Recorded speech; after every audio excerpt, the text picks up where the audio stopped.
So as expected, today was a big boy. Hello YouTubers, this is noobifier. Today is the 19th of August 2022. There was an hour-long Star Citizen Live all-vehicle Q&A. Here's what you need to know. Today we had John Crew and Ben Curtis. Questions were taken from Spectrum, questions were taken from live chat, and Jared told us to go vote.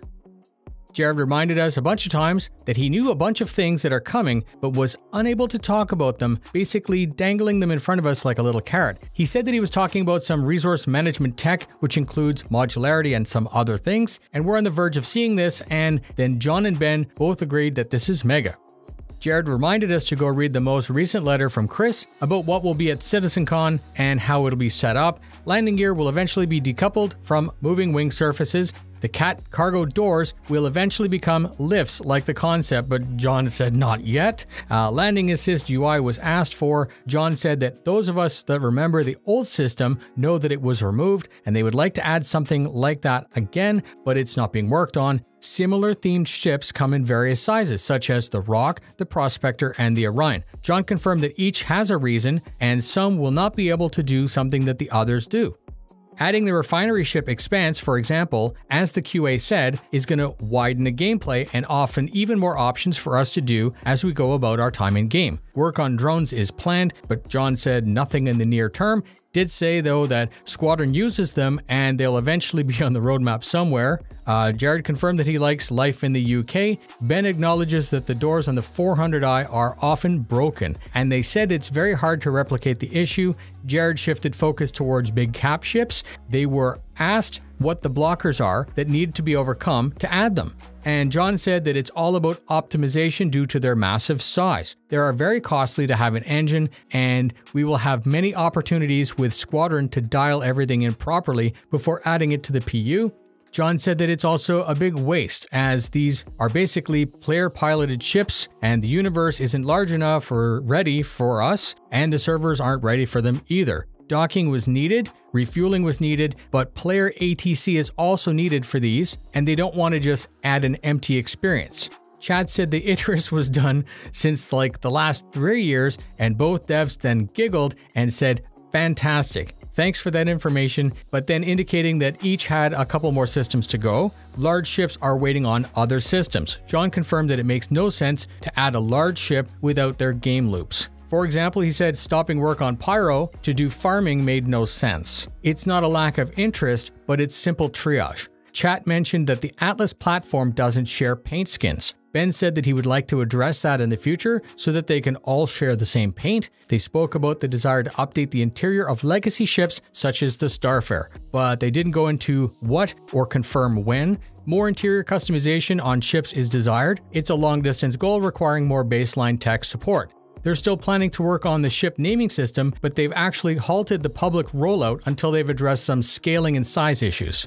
Chris is pushing John hard to do what's called a FOO, Forward Observation Officer, or Targeteer, and that would be a person that would be able to lock onto a target and then issue it as a focus to a group of platforms. John said, "Yeah, that's all great and all, but the tech isn't there to support it."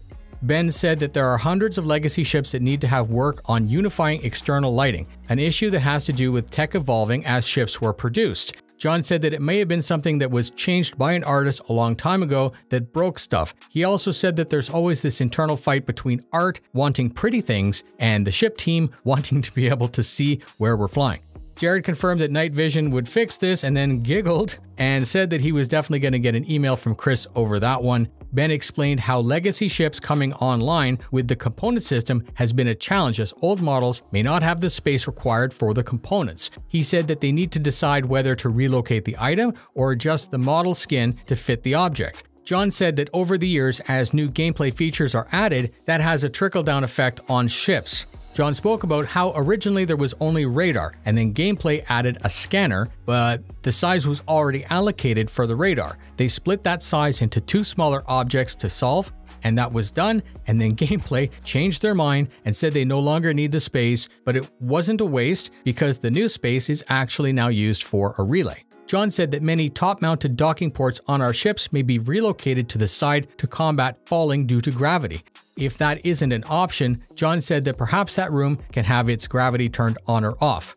And then Jared did a final sprint. The Hull C is looking good and close to complete. Final metrics are good after being parked for a bit. It's at final art, and then Ben smiled and went silent. And then Jared talked about the Ranger. The Ranger is blocked by what was called Tech 2 wheels. Chris was told about the blockers and they parked it for other priorities. The 600i rework looks sweet, and John indicated that in the future, but not at CitizenCon, John would show it likely before the end of the year. Polaris had a full concept pass and we might see it soon the same time, but there are no artists on it and no development working on it. The Apollo is beyond concept, but nothing's been worked on because of the Corsair. John said that they would add this to the roadmap when it's needed.